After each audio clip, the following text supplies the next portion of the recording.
Et salut tous les amis, c'est CryptoPartage, c'est un plaisir de vous retrouver pour cette nouvelle vidéo d'analyse. J'espère que vous allez tous très bien, moi ça va impeccable, que vous passez un agréable week-end aussi. Moi aussi ça va très bien de ce côté là. Je vous fais une petite vidéo rapide hein, comme d'hab, news, analyse technique, tout ça. Des choses très intéressantes aujourd'hui à vous partager, notamment une corrélation entre le Bitcoin et le Fear and Greed au niveau du court terme. C'est vraiment très intéressant, je vous partage ça juste après. On aura aussi de la nouveauté au niveau de Luna, le lancement de son token, le Luna 2.0, comme je l'ai vu appelé sur les différents réseaux sociaux. J'ai reçu le airdrop, moi personnellement, donc je vous montrerai combien j'ai reçu et comment vous pouvez directement aussi le vendre et ce que je peux aussi attendre sur Luna et le futur. Et enfin, je parlerai aussi d'une news donc entre les États-Unis et les Chinois, donc enfin la Chine plutôt. On a en fait les États-Unis qui veulent interdire le yuan numérique. Donc c'est assez intéressant, c'est un sujet assez sérieux et on en parlera donc au cours de cette vidéo. Si le programme te plaît, n'hésite pas tout de suite à mettre un gros pouce bleu, t'abonner à la chaîne et les différents réseaux sociaux qui sont tous en barre de description et on part tout de suite pour la vidéo. On débute la vidéo avec un point sur le Fear and Greed qui est sur le niveau 14 aujourd'hui, donc le sentiment remonte un petit peu et finalement ce n'est pas forcément une bonne chose. Vous allez le voir, là je vais vous montrer quelque chose. Regardez, là vous voyez le Fear and Greed est en train de remonter jour après jour. Or, si on prend le prix du Bitcoin, que nous fait le Bitcoin, et ben lui, il n'est pas en train de remonter, on n'est pas en train de constater des creux de plus en plus, on n'est pas en train de constater ça, je vais y arriver, mais plutôt en train de constater l'inverse des creux de plus en plus bas. Alors c'est très léger, mais par exemple, si on retourne sur le Fear and Greed rapidement, je vais vous montrer tout de suite la divergence. Ici, vous voyez, on a un énorme point bas, le 17 mai 2022. On va sur le cours, 17 mai 2022, c'est ici cette bougie blanche là, négative, on est venu chercher, clôturer à 28 600 $. Or, qu'est-ce qui se passe derrière? Le Fear and Greed, vous le voyez, est en train de remonter constamment et faire des creux de plus en plus haut. Que se passe-t-il sur le cours? Et ben malheureusement, on ne constate pas la même chose parce que ici et ici d'ailleurs, on est venu rechercher sous ce niveau-ci. Alors c'est très léger, mais on est bien passé en dessous. Et ici, alors que sur le Fear and Greed, on n'est pas en train de ranger, on est en train de remonter. Donc ça veut dire que les gens ont de moins en moins peur, alors que pourtant le prix du Bitcoin est en train de descendre de plus en plus bas. Donc ça, c'est pas du tout ce que l'on veut voir. On aimerait voir l'inverse, un Bitcoin qui est en train de remonter et à chaque dip qu'il fait, et ben sur le Fear and Greed, on va encore plus bas. Comme ça voudrait dire que les gens ont très vite peur. Et là, c'est plutôt l'inverse qui est en train de se passer. Les gens ont plutôt sont très vite rassurés, redeviennent très vite bullish. Et ça, c'est pas très positif. On se retrouve pour l'analyse technique du Bitcoin maintenant. On débute avec l'hebdomadaire et on constate donc cette 9e bougie de baisse potentielle puisque, attention, la bougie n'est pas encore clôturée, ça sera dimanche soir. Donc on a encore le temps de venir clôturer dans le vert. Il faut clôturer au-dessus de 30 200 $, c'est faisable, c'est à peine 4-5%. Mais en tout cas, à l'état actuel, on part bien sur une 9e semaine de baisse.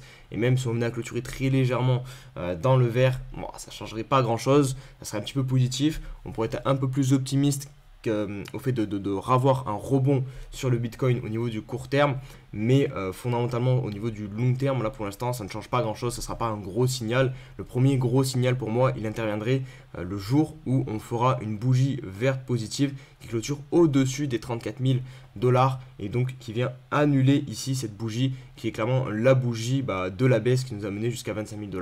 Donc le jour où on aura une clôture au-dessus ici, là ok, on pourra repasser un peu plus bullish au niveau du moyen terme je pense, mais pour l'instant nous sommes toujours dans le scénario de la correction. En journalier, on constate le manque de volatilité sur le Bitcoin, on compresse de plus en plus, on a eu un week-end très peu volatile, vous le voyez vraiment, des bougies toutes plates, comprises entre environ 28 300 $ et 30 000, même pas 29 200 $. Donc on compresse clairement.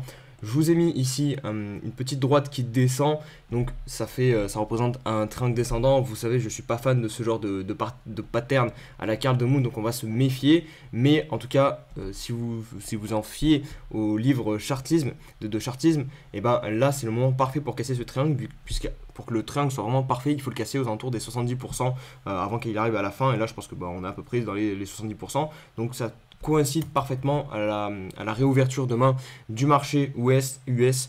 Donc clairement, on peut s'attendre demain à pas mal de volatilité. On se méfiera du coup à cette fameuse pattern, puisque souvent il y a des fake out. Donc peut-être qu'on va venir casser par le bas et ça serait préférable pour ensuite réintégrer et partir ensuite to the moon. To the moon, on va se calmer, mais repartir à la hausse, on va dire.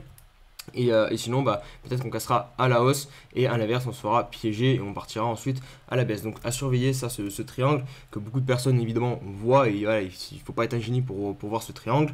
Donc ça, c'était le premier point. Deuxième point, le RSI. On a une divergence qui est en train de se matérialiser ici. Hop, vous voyez, les creux sont de plus en plus bas sur le cours.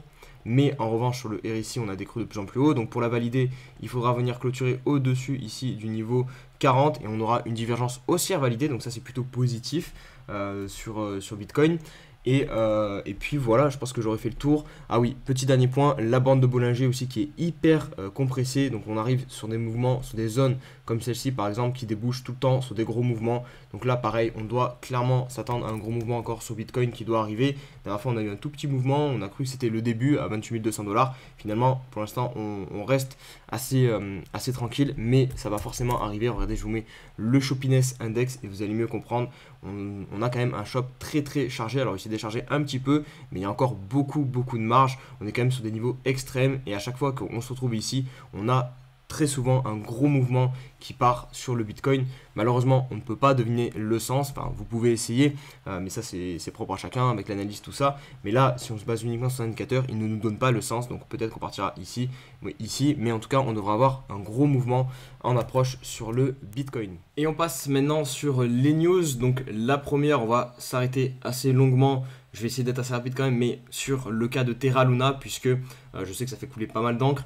Donc on a le Terra Luna 2.0 qui est lancé, donc on bascule sur un hard fork. Donc l'ancien Luna devient le LUNC et le nouveau Luna donc reste le Luna au final.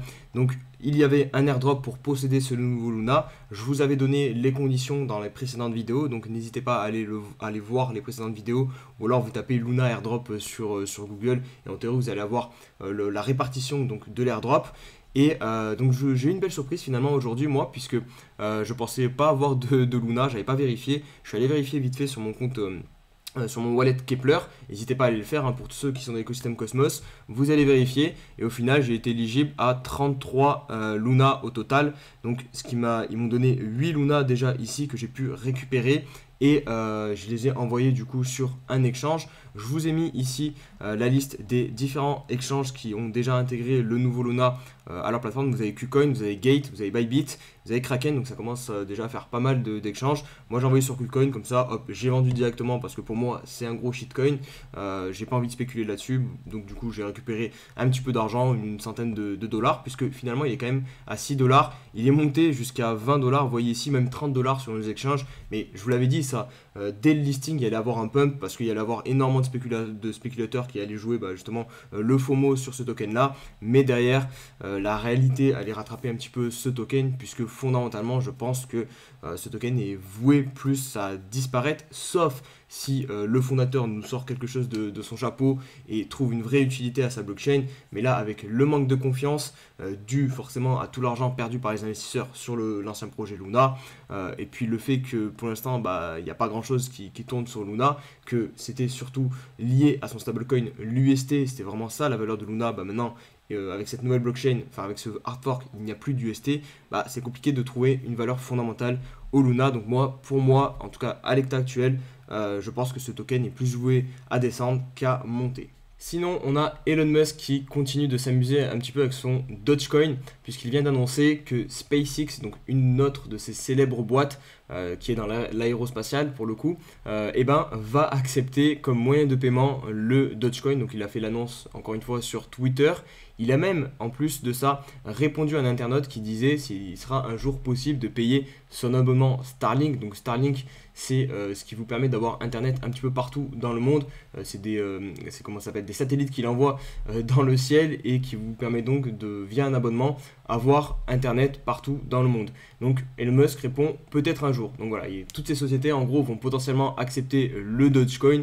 Donc est-ce que c'est uniquement de la spéculation, il est en train de manipuler le cours derrière, ou il croit réellement au projet, il a vraiment envie d'avoir le Dogecoin comme monnaie de paiement pour toutes ces entreprises? On ne peut pas le savoir malheureusement, donc c'est ça qui est aussi très risqué avec le Dogecoin, c'est que le cours est quand même pas mal influencé par un seul homme. Donc il faut quand même se méfier de cette crypto, mais en tout cas on a donc eu un petit pump qui s'est produit sur le Doge, mais vous le voyez, je crois que c'était ici, hein, le 27 mai, on va vérifier la date de la news, le 28 mai, donc oui ça doit être ça, parce qu'ils ont dû avoir un jour de retard, donc le 27 mai on a bien eu un petit pump, et vous le voyez c'est quand même beaucoup plus léger. Avant il y avait quand même des plus gros pumps quand Musk parlait du Dogecoin, mais forcément à force de faire ce genre d'annonce qui au final fondamentalement ça change pas grand chose, hein, voilà, et en plus de ça c'est pas instantané, là il acceptera bientôt, on sait qu'il est capable de faire des revirements de circulation, donc je pense que les spéculateurs se méfient grandement maintenant de Musk et de ses déclarations, et en attendant le Dogecoin sur du long terme, et ben c'est direction la cave,